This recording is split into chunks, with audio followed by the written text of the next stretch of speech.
வணக்கம். இப்போ நம்ம தேங்காயை எப்படி சாப்பிடணுங்கிறது பார்க்கலாம். 4 மெத்தடில் நம்ம சாப்பிட்லாம் தேங்காய். அதாவது 4 முறைகளில் சாப்பிட்லாம். முதல் எப்படின்னா, பணிக்கு செல்பவர்கள், அவசர கதியில் உள்ளவர்கள், பற்கள் பலவீனமானவர்கள், பற்கள் இல்லாத முதியவர்கள், இவங்கெல்லாம் என்ன பண்ணலான்னா, ஜூஸ் எடுத்து தேங்காய் பால் எடுத்து அதை ஸ்பூன்லேயோ இல்லை டம்ளரில் கொஞ்சம் கொஞ்சமாக சப்பியோ குடிக்கலாம்.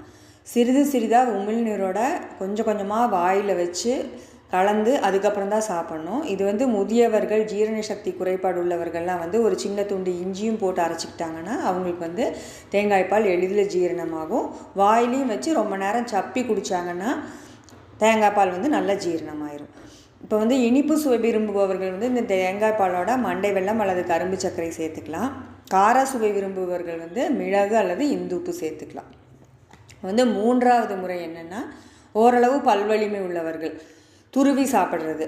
இப்போ earlier the better, earliest the best அப்படின்னு சொல்லுவாங்க. அதாவது நம்ம சின்ன வயசுலேயே 5ல் விளையாதது 50ல் விளையுமான்னு சொல்லுவாங்க. நம்ம சின்ன வயசுலேயே இயற்கை உணவுக்கு வந்துடுறது ரொம்ப நல்லது.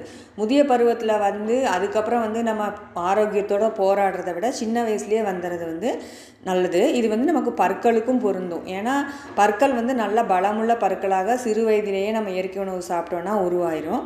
இப்போ சொத்தை பற்கள் இருக்கவங்க என்ன பண்ணலாம் அப்படின்னா தேங்காயை துருவி சாப்பிட்லாம். சில பெற்றோர்கள் நினைப்பாங்க, சின்ன வயசில் நம்ம குழந்தைங்களை விரும்பினதை சாப்பிட விட்டுலாம், பெருசானதுக்கப்புறம் அவங்க கண்ட்ரோலாக இருந்துக்கிட்டோன்னு. இது ரொம்ப தப்பான எண்ணம்.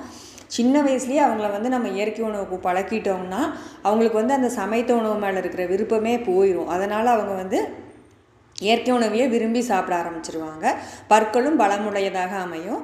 அப்போ நம்ம 2ஆம் தரத்தில் இருக்கிற தேங்காயை சாப்பிட்ற லெவலுக்கு வந்துடலாம். அதாவது தேங்காயை கீறுறதுக்குன்னு நிறையா இதெல்லாம் கிடைக்குது கடைகளில். அந்த கீறுற இதை வச்சு தேங்காயை கீறி சாப்பிட்றது.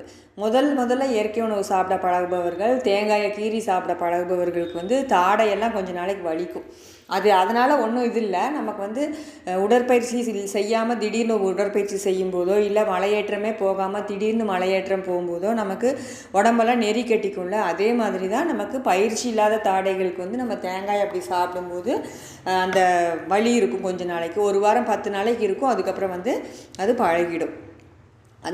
அதுக்கப்புறம் முதல் தரமாக தேங்காய் சாப்பிட்றது எப்படின்னா, எந்தவித ஆயுதமும் இல்லாமல் கோயில்களெல்லாம் பார்த்துருப்பீங்க நீங்கள். அங்கே கோயில்களில், மலை கோயில்களெல்லாம் இருக்க கல்லில் தேங்காயை உடச்சி அந்த தேங்காய் சில்லு எடுத்து அந்த தேங்காய் சில்லை அப்படியே பல்லில் கடித்து சாப்பிடுவாங்க. அதுதான் முதல் தரமாக தேங்காய் சாப்பிடுவது. தேங்காய் தெய்வீக உணவு.